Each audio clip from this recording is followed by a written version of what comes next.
talk to you about salary negotiation. So welcome, thank you.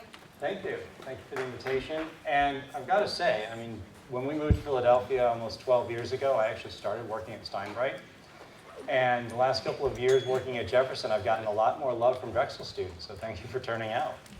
I've got a slide deck. It's very brief. We're going to talk through a lot of things, and we've got a couple of exercises for you to do as well. Because one of the things about negotiation is it's unfamiliar for most of us, so it's scary. So as soon as we start to get a little practice, we feel a little more comfortable with that.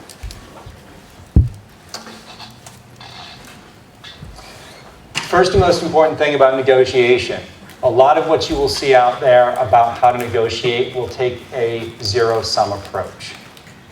Negotiation for jobs and for salary, this is a terrible idea. These are people you plan to be working with for the long term, hopefully.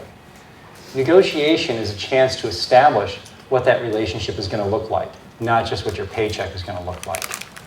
This is your opportunity to set tone. One of the skills that are valued in the modern professional workplace is the ability to advocate, along with the ability to lead, the ability to negotiate in other means, on other topics. How you handle your salary negotiation is going to demonstrate to your new employer, to your new boss, to that team, was this a good choice? So everything we do for the next hour is going to be predicated on trying to find a win-win approach. This does mean we might need to leave some things on the table, but we're going to talk about how much we actually will be putting on the table in the first place. But keep in mind that win-win, because everything is built on this. If you go in with a zero-sum approach to your negotiations, and you get everything you want, you just wrap your arms around all the wealth and great stuff they can offer, and they're feeling squeezed at the end, but you've won. And you get to your 6-month or annual review, what's in their minds? Did I get my value? Am I happy with everything that we paid to bring this person in? The standard you're going to be measured by is going to be set in part by that. Likewise, if you go in way low and they take advantage of you, you're going to be feeling like you're a sucker and you're probably not worth what they paid even then. But you also don't want to be in that stage in the job already and feeling like you were taken advantage of either. The win-win sets the tone. It sets how the relationship is going to carry forward. So we want to keep focused on that. Because when we get into the negotiation setting, it immediately feels adversarial. And we need to be on guard against that. And we need to be on guard against all the voices around us that are going to be encouraging us to go adversarial, to go competitive. You're building a future with these people. So let them know who you are. Let them know that you come in with reasonable asks. Your requests make sense. You can back them up with data. Because if I'm your boss and I'm negotiating with you, and at some point I'm going to need to turn you loose on somebody else in my organization or with a partner to our organization to negotiate something, I want to know how you're going to perform. Are you going to represent us well? Are you going to relationship build through negotiation, or are you going to go with scorched earth and get everything now and miss out on the future? And your public health, when people look to the future, you look at the big picture, a lot of this should make a lot of sense to you. So, I've already talked enough. First exercise, break into groups of 2 or 3, and one of you acting as a recorder. I want each group to brainstorm as many things you think are available for negotiation, in theory, that you could request, or that might be on the table, and then order them within your group. Go. I'll give you about 5 minutes for this.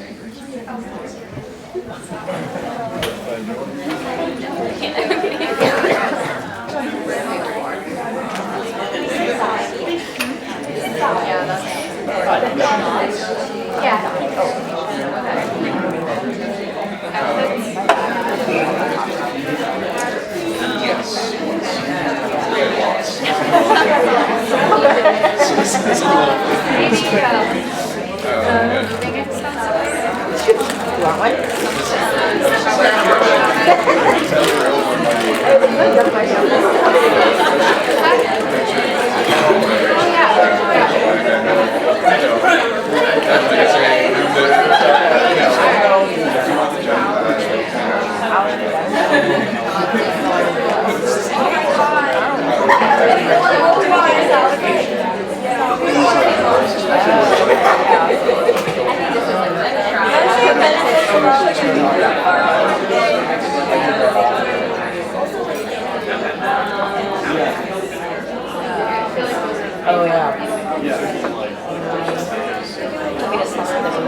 Which I didn't know that was a thing. I thought it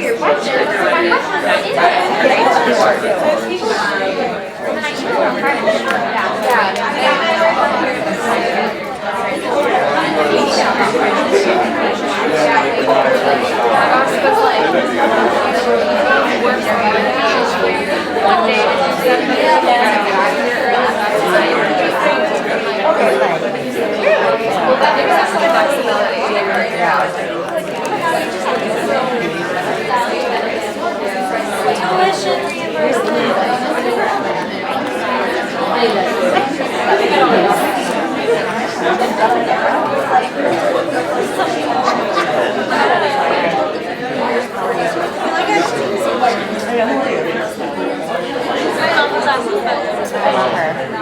Another minute or so, you should start ranking out. What are the top items on your list as a group?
Maybe they didn't have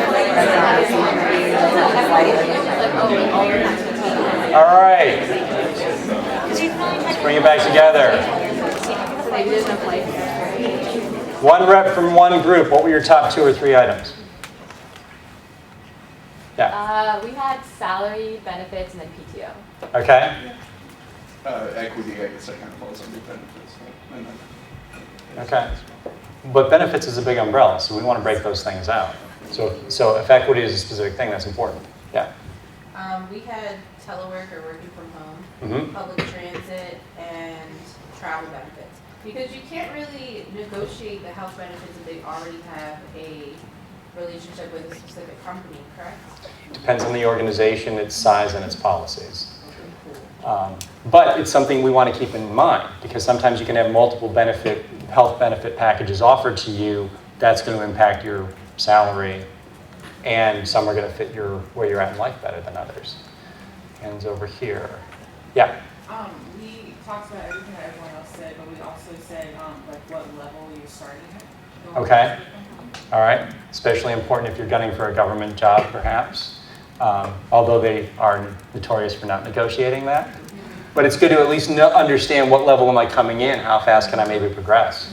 I think your education matters as well. I mean, someone who has a PhD, but they have work experience or not, is going to start off with the same salary or pay grade as someone who has, just a master's or even a bachelor's degree. Yep. Okay. Anything else? Anything that hasn't been mentioned?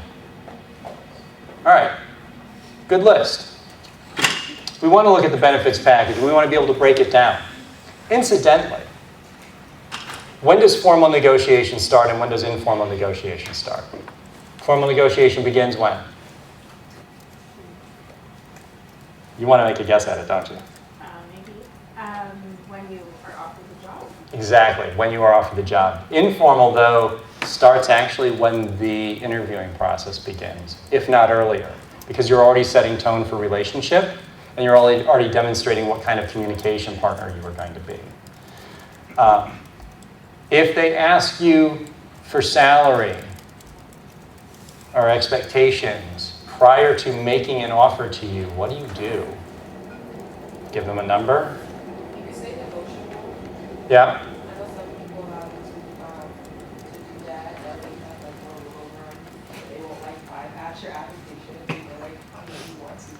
Right, so if you're doing the online application, saying negotiable can be useful. Giving a range is also useful. We want to be doing our homework. When you apply for the job, you should already start to prepare for negotiation. You should start to get an idea of what's the size of this organization, where is it located, what's the reasonable salary range for what I think this job should pay based on market value and based on resources. And we'll talk about some of that later. But you already want to start thinking through that, so they don't catch you off guard by asking you prematurely in the interview phase what you want to make. Interviewing is not about negotiation. Interviewing is about establishing, are you the right fit for the position, and are they the right fit for you? As soon as money comes into it, that's a completely different dynamic. So we want to forestall that. We want to keep that out of the conversation as much as possible. We do indicate we're willing to negotiate. We give them a range, and we immediately divert the conversation back to where it should be. What's the role? What are the expectations? How do you meet them? And if they keep coming back to salary, that should raise a red flag for you that they're thinking about that job purely from the financial standpoint and not about all of the other important factors. You might not want to get up and run out of the room right then, but you might want to politely decline further conversations with them unless there's other factors that make this a dream job for you. We do want to look at promotional potential. Job might offer a lot of money up front, but you're going to be dead-ended there for 10 years and you want to grow. That's going to force you either into having to exit that job or being frustrated. And the exit, depending on what field you're in, might be a rough move. So do you have the opportunity to grow in that role, both formally as well as informally? Does the workload match? Are you asking questions about what those expectations are? Just because it's posted as a 36-hour-a-week or 40-hour-a-week job, you don't know if the boss is emailing it and texting people on the weekends and expecting answers within 20 minutes. What's the work culture? What are the work expectations? What's the real load versus what the stated load is? You have a chance to be mentored. Formally, informally, do they have a program? What does that look like? If they don't have one, but you want that, maybe that's something you put forward. Because that's an expectation on that organization to dedicate somebody's time to helping you grow. That's an ask. That's reasonable. Professional development is more formal for that. You're in the interview. Get to the end. Do you have any questions for us? You can feel them out on things like this by asking, instead of, do you offer professional development funds, what does professional development look like here? How often does it get used? Where do people typically go for their professional development? Is it in-house? Do people go to conferences? What does that look like? Questions like that help you determine what level of support is actually there and gives you parameters for where you might be able to negotiate. Maybe your counteroffer to the offer includes, I'd like to be guaranteed to attend one conference a year within this organization. Salary might not be great, but that professional development piece, not having to pay to go to a conference, takes a huge burden off. Salary, of course, but obviously we don't want to just focus on the salary because there are so many other factors. Organizational stability. If you're likely to go under, I better be paid a lot more because you're going to disrupt my life in 6 months because you can't manage yourselves. Commute. Some people really like the long commute. That hour and a half on the train is bliss because they've got Audible. And for others, that 10 minutes on SEPTA is annoying because people. And we've all had days where each of those is true. But know what the commute's going to look like. Are there commuter services? Prior to working at Jefferson, I worked at University of the Sciences. My commute was essentially the same coming in from the western suburbs. I hopped the 100 high-speed line, come to 69th Street, get on the Market Frankfurt line, and then we would take it to either 40th Street to walk down to U Sciences or to 11th or 8th Street to walk to my office on Jefferson's campus. Same commute. SEPTA charges the same for that,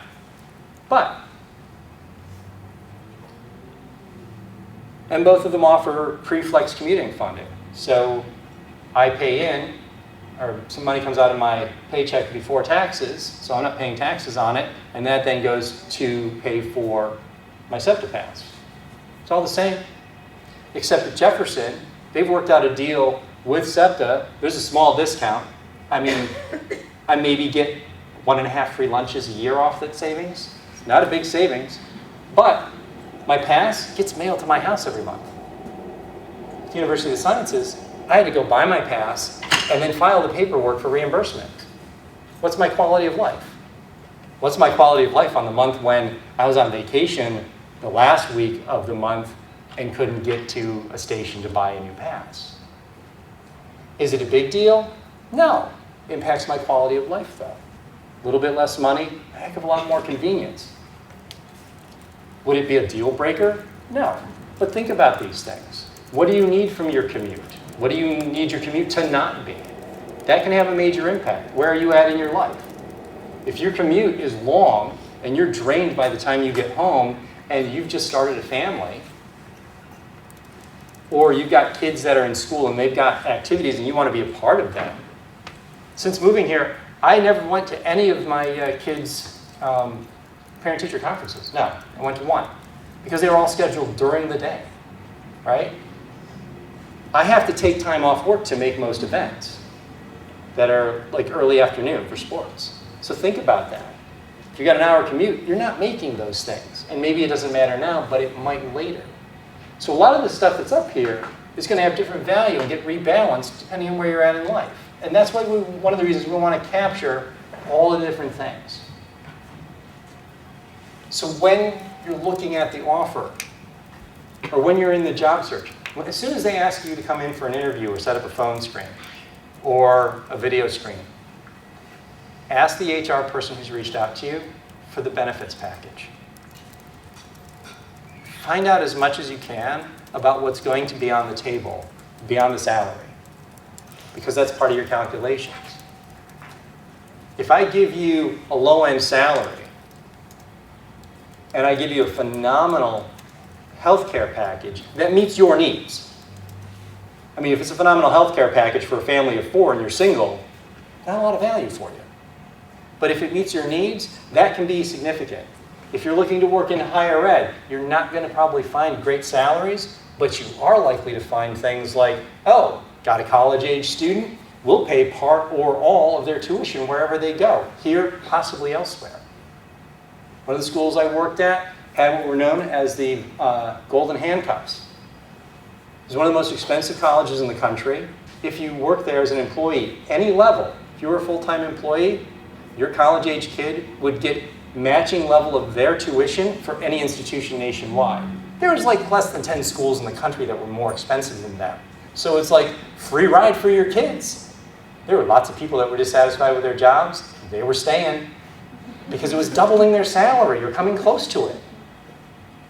For 4 years, if you've got one kid, longer if you've got more, that's a massive benefit. There's a lot of financial value to these things. There's lots of quality of life value. Great salary, terrible quality of life. Make sure you're doing that calculus and you know you can do that, because it's going to impact your quality of work. And we want to be in places where we're going to thrive, where we're going to do well, because that's how we advance our careers, by doing good work. Helps to know people and stuff like that too. But we need something that people can look to us and say, I respect this person. This is somebody I want to advance in my organization. Or I want to pass along to my colleagues in other organizations that I can back up. Relocation.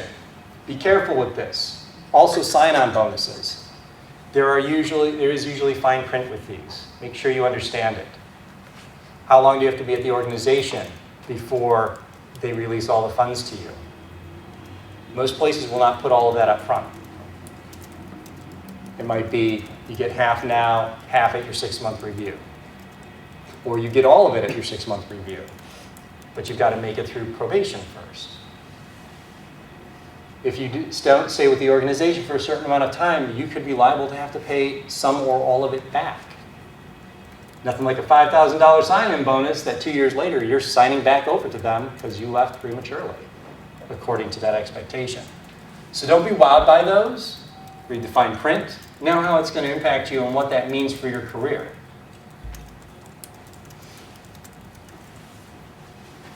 Now, as far as researching, how do we get that range?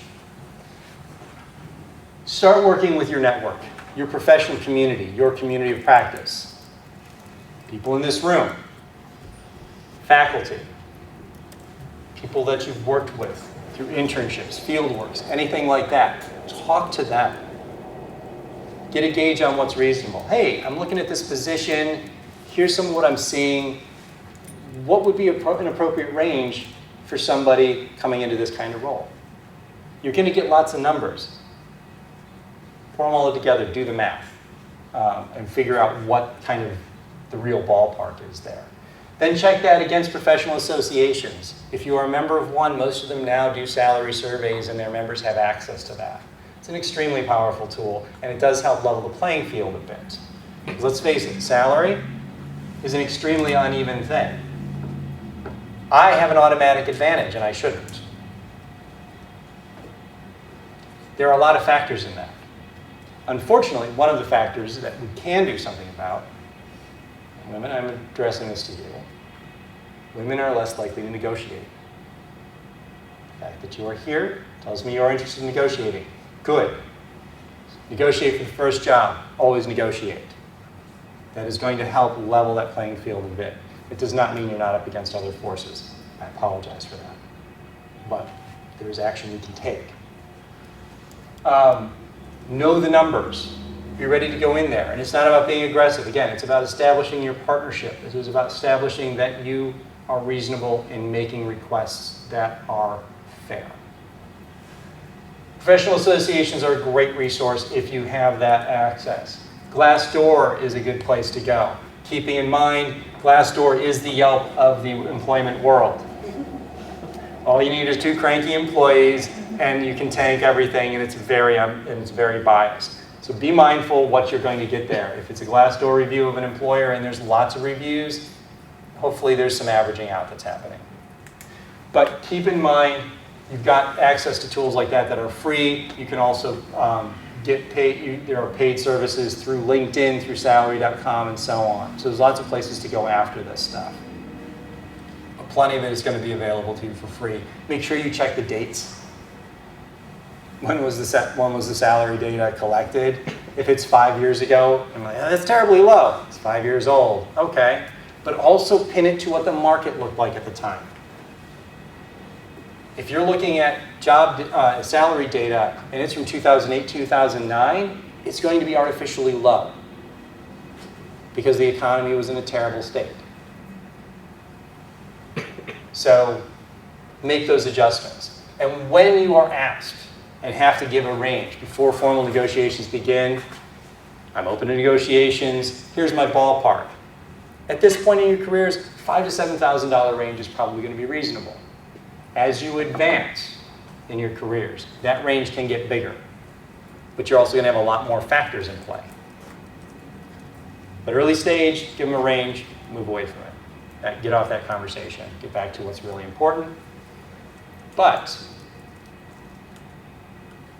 realize that they will come back to you on that when they open real negotiations. So you want your number to be reasonable. That's why we do our research early. And then when they give you the formal offer, great.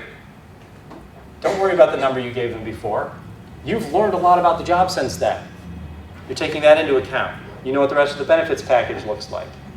These are all factors. Salary comes in low, you'll love everything else about the job. The benefits package is great. Okay. You still want to negotiate. We always negotiate. Always find something to ask for. Always. Don't look at the offer and say, I love it. It's everything I could have asked for and more. Great. Find something to negotiate on. How about 1 day a week I work from home? Do I need that? No. But if it's a reasonable request, establish you will make that request. Because it goes back to the win-win and about the relationship building. If I make you the offer, and I'm lowballing you and you don't know that and you're thrilled, I'm wondering what the heck you're doing. Okay, every time we just put something in front of them, they're going to say, great. Establish you know your value. Establish you know what you bring to the table. All right, time for me to stop talking again. So, pair up, not with somebody near you. Don't make me divide this room in half and make you go to the walls. Pair up, and we're going to hand out 2 roles. Do not, like the last group we did this with, share the information on your sheet with your partner. You're negotiating with each other. Okay? So, pair up. As soon as you're paired up, let me know, and I'll give you your roles. I'm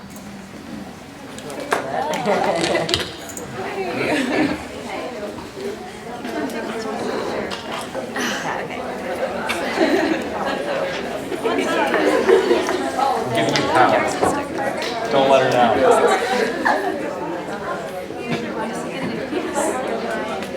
Don't be scared.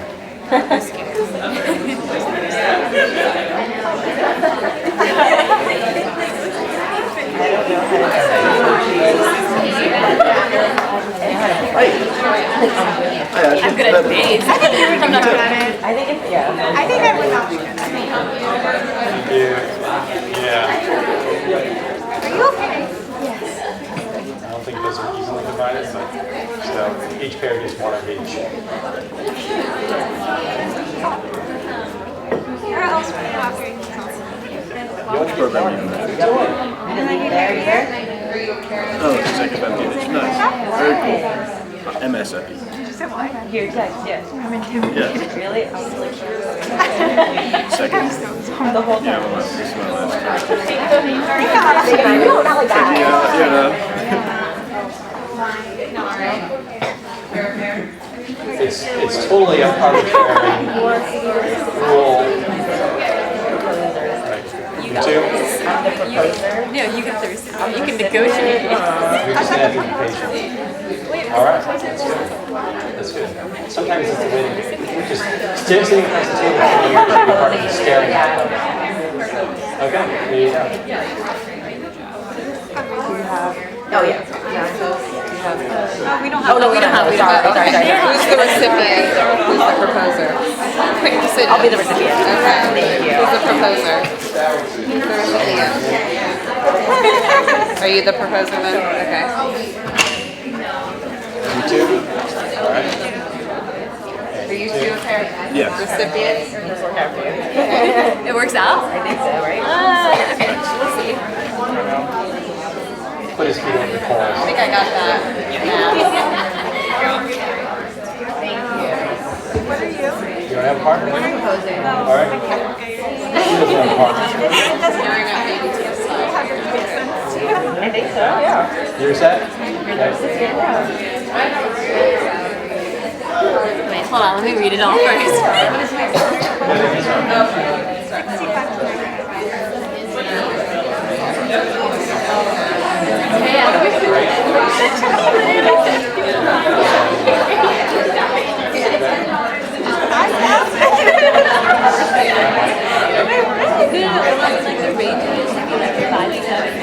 Does anybody not have a You got role? this. You got this. You can negotiate.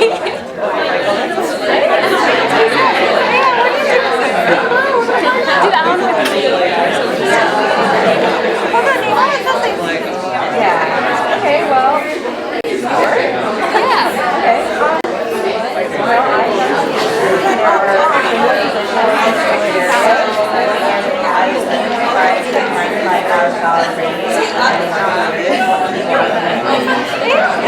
I'm really bad at this. She's good at this. Yeah. Okay. So, ages 60 to 95.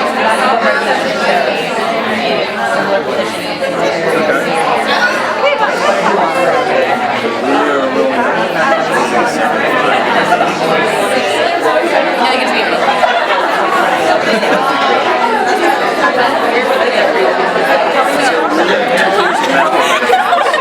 Okay, so with your experience and your education, I feel like we could offer $10 you. monthly premium, limited to list providers, and $50 per product. Second tier, $70 providers, and the same $50 per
choose.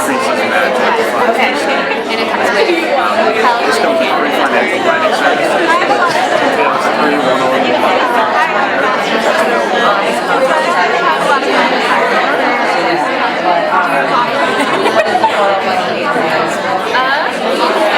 You can offer up to 5% in investing into your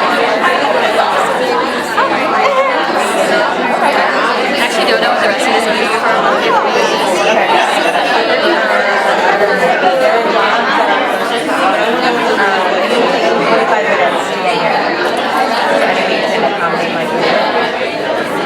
So it's an urban location website. Some sort of public transportation. We do offer and we're at an urban location, so we do offer public transportation, and we do give you free public transportation. We also have pre-tax public transportation. Yeah, we give free tax free fast public transportation.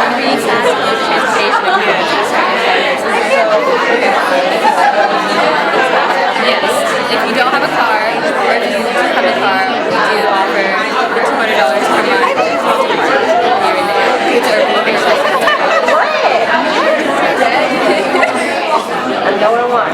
Yeah, so the department has a generous travel budget for conference attendance. Preference is given, however,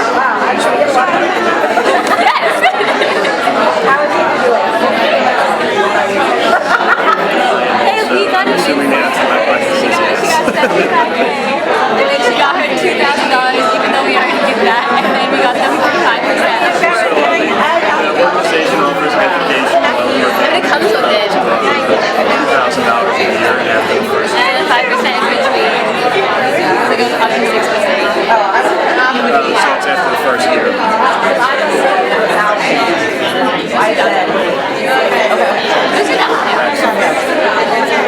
Welcome aboard.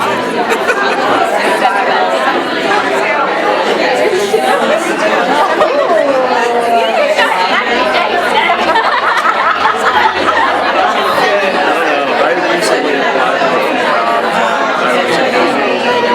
They asked me about a salary. Usually Over it's email. recent, like when it I comes told them it was a negotiation. So, anything above 5K is like massive. especially like if you're applying somewhere that Like to be really good at negotiating. they're not going to expect you. If you're willing to move to Ohio for a job.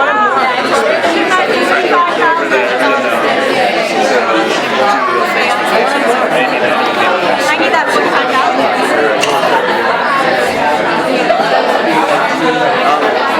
Yeah, so I'm looking at like I like to. So I started as Yours is more situational information, and this one is just like facts, you know? Like that one like set up like how you're gonna for negotiation. like ours is just like straight like information. I was just like, I don't know what this means. For 5 years, so like I'm at a higher pay rate right off the bat because of that.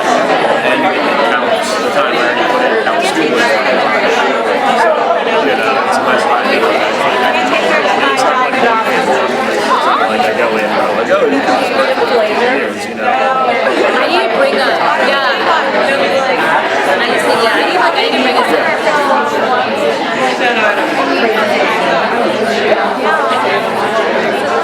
So, yeah. you know what I mean? I think I'm gonna make my that no Just like investigation. I have like talks, but I don't have like, you know, like people like I was actually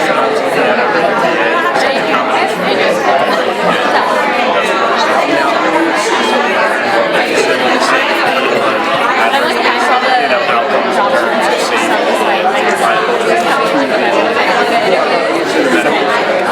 yeah, so like covering slip and falls, materials, so like it's pretty wide. Yeah, it's nice. I mean, the field itself is nice because there's so many different trades. You know, like big insurance that's kind of like explained. Yeah, that's kind of like that. Right over it from us.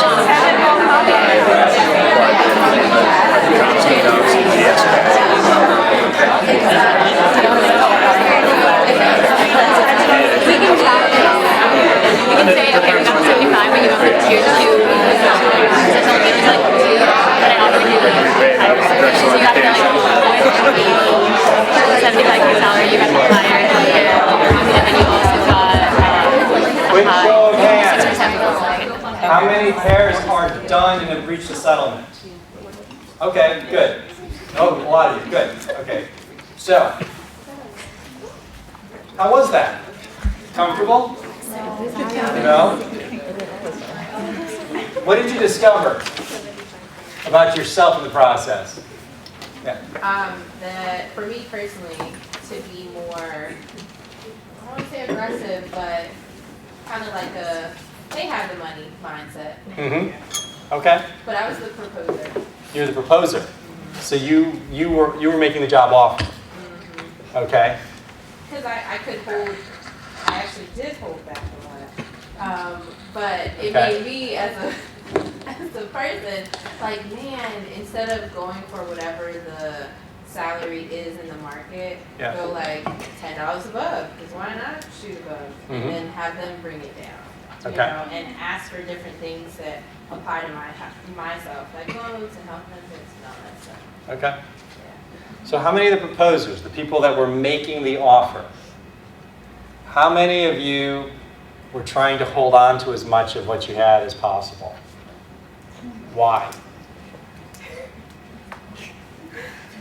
To see if they would ask.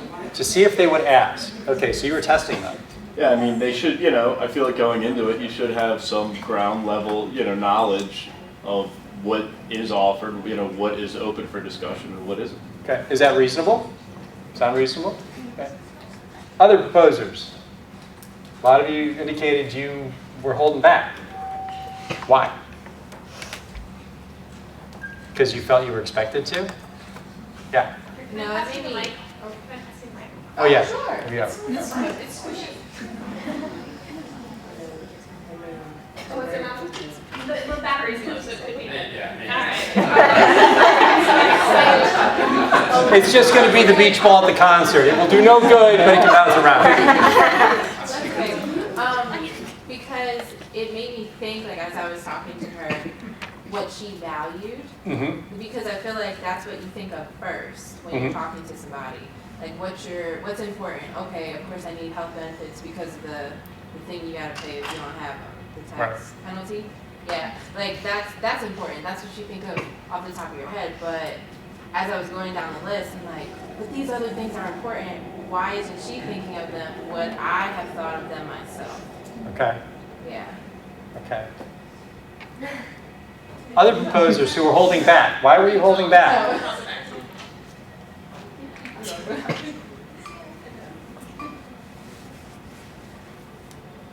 Yeah. I don't think I was necessarily holding back to be mean, but I was expecting them to negotiate more with me. I expected them to push back, and so I was surprised and said, okay, that's enough. So, Okay. I don't know, maybe that was not the proper way to go about it, but. You got a lot of company. So, for recipients, those of you receiving the offer,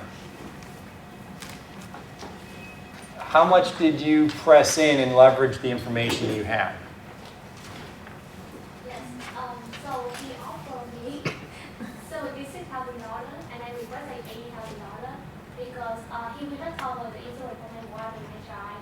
And I also had to pay for $200 per month for the parking.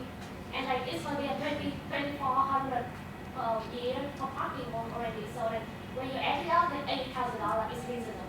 Mm-hmm. And I said, I so pretty for a bear. Okay. And it's so, it was pretty cool. Yeah, we're 79.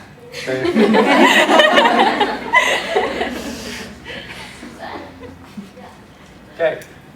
Remember what I said at the start of this? We are told to go at negotiations from a zero-sum approach. If you enter into negotiation, even as the recipient, aiming for a win-win, and we use win-win language, we can alter that tone. Because you don't know, as the recipient of the offer, you don't know all the points of flexibility, but be creative. But proposers, consider this. This is the person, after your lengthy job search, which in most cases, your job is not to source positions. Your job is to do other stuff. This is distracting from your main work. You want to get this done as fast as possible, but do it well. So when you find that candidate you're ready to make an offer to, presumably you want them to join your organization. So you should be working as hard as possible to make the negotiation work as well.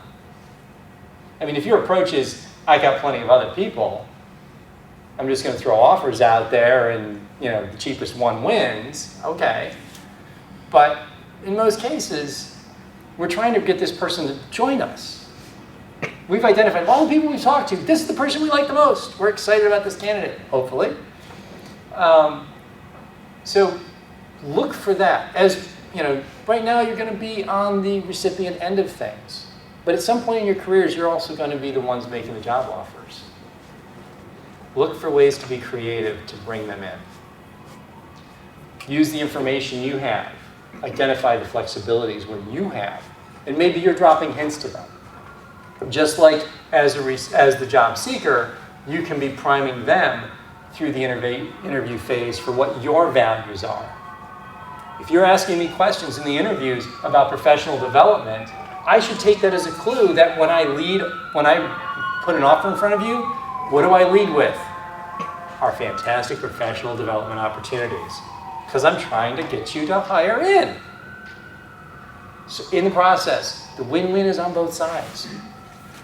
So when you have the power to hire, keep it in mind. But as recipients, get creative. Because there's going to be lots of places where they can't be flexible. The healthcare process, we've got one insurance company, we've got one healthcare plan, that's what we've got. You're not negotiating that. We've got a limited budget, the salary is capped at this, and we know it's not reasonable, but it's as hard as we can go. Okay, you push that ceiling. That's going to lock in. But what else can you do? What else works for you that might work for them? And that's why we did that earlier exercise of thinking about all the different points of flexibility and where the value is to you. This shouldn't be an awkward conversation the way it just was. Part of the reason is because we don't practice. The United States especially, we don't negotiate. We hate negotiating. We go to buy a car and we dread it. We have services now. I mean, Saturn built its entire, how many of you remember Saturn cars? Yeah, they built their entire existence as a car company on the fact that you could walk into a showroom and pay the same amount for that car as everybody else. No haggling. We hate haggling in the United States. And we only haggle twice, or we only haggle on three things in the United States. We haggle on cars, we haggle on housing, and on jobs. So we get all our practice on really high-value things, which is ridiculous. And that's why we go into this and we feel uncomfortable and we back away from it, or we'll leave money on the table. But it's also because we've been taught we should go for the throat. As soon as you sit down at a negotiation table with somebody, or you receive that offer, and you come back at them with something that's reasonable, that they can do, they like that. If I'm making you a job offer and you come back with a counteroffer that I can say yes to, but shows me you know your value, I love that. You've got confidence, I like that. I want to see that in my employees. But I also love it because I'm not trying to screw you over. I'm not trying to take advantage of you. I want you on my team. And if I am a jerk, hopefully you've already gotten signs at this point, so as soon as I make the offer, you're like, no, thank you. Not even dealing with that. So other things, working through the negotiation. What did you notice about yourself, about your partner, about the process? Did you find the information you were given useful for your role? Did it give you flexibility? How many of you used some of the points on every side salary? If you raise your hand, you're going to get called. So I was the recipient, so after reading my little script, I was asking questions about health insurance because I'm married and I have a 1-year-old. Mm-hmm. And then I was also reading about the commute, and it was saying how I could walk to the library, so I didn't really think about parking because I could just walk to the train station. Mm-hmm. And then the conferences. But one thing, it said for the salary range, said depending on experience. I didn't know how experienced I was in this position. So I kind of lowballed the salary. But in real life, like the truth said, I would want more. I would ask for more. They can just tell me, you know, this is the salary. Yeah. I didn't ask about student loan debt. Yeah. I figured it was $65,000 salary to pay it off. You know, discipline. But if they've got money, Exactly. if they've got a plan that can help with that, why not? I mean, it's there for that purpose. But when you're given the offer, aren't they also giving you the benefits package as well, so you can review that and then follow up with them, so you know? That's the latest you should receive the benefits package. That's why I said as soon as you start the interview process, at that point it's reasonable to go to HR and say, can I have a copy of the benefits package? So you can start to do that evaluation. And then as you're going through the interview process with them, you can be thinking about these benefits in terms of what their expectations are. And everything's kind of unfolding in real time. You know, oh, I didn't realize there'd be so much travel with this job. Maybe I'm going to have to drive to work. Now that parking benefit plays a different role in my negotiation because I can't take public transit in like I was planning on, right? You know, job description. Also, don't assume the job description is the most timely and up-to-date version of the job. Somebody could have taken one from 5 years ago and recycled it because they're in a rush. So our questions help shape things, and if we know what we're looking at from the benefits side, and we've done our research on the salary, we've got a lot to work with that can inform our questions before we even get to negotiations. What do I advance? Where's my areas of interest to negotiating in the future? How do I nudge them in that direction? So when I come with an ask, they're not surprised, and hopefully are smart enough, like I mentioned before, have taken the hints, and they lead with the things that are valued. And if they do that, you know they've been listening. They know you're starting to see evidence of how much they do value you as a candidate, which is also part of the process.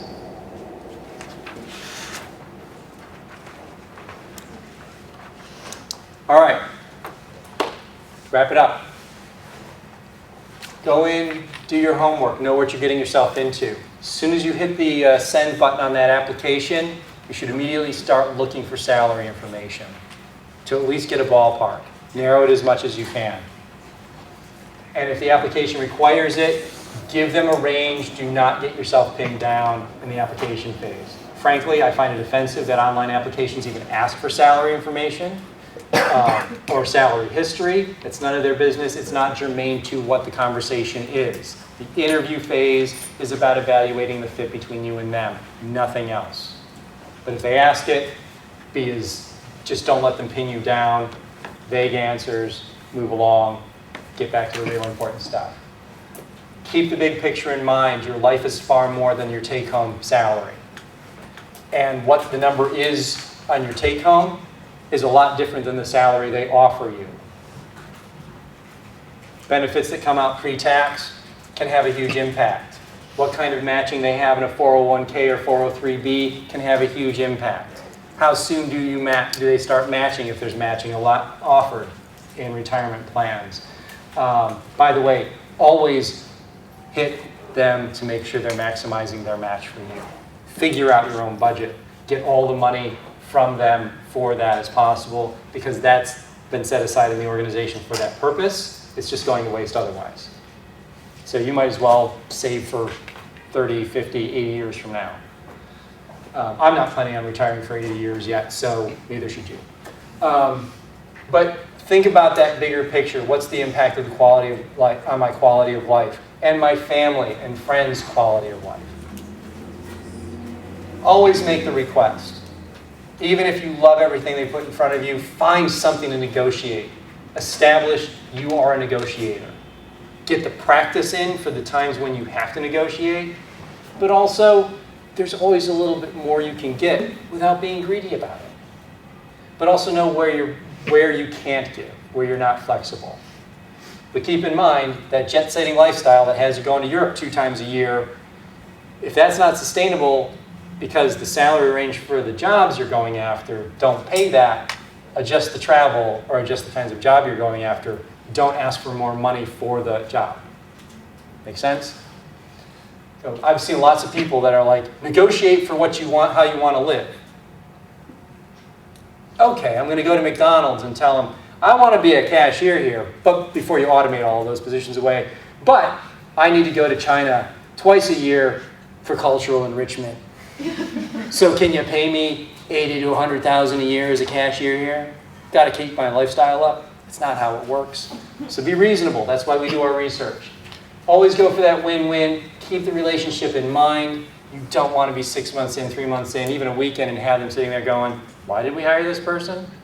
You want them going, this was a fantastic hire. This is a great member of our team. We are moving forward because of this pick. And they're going to make you an offer.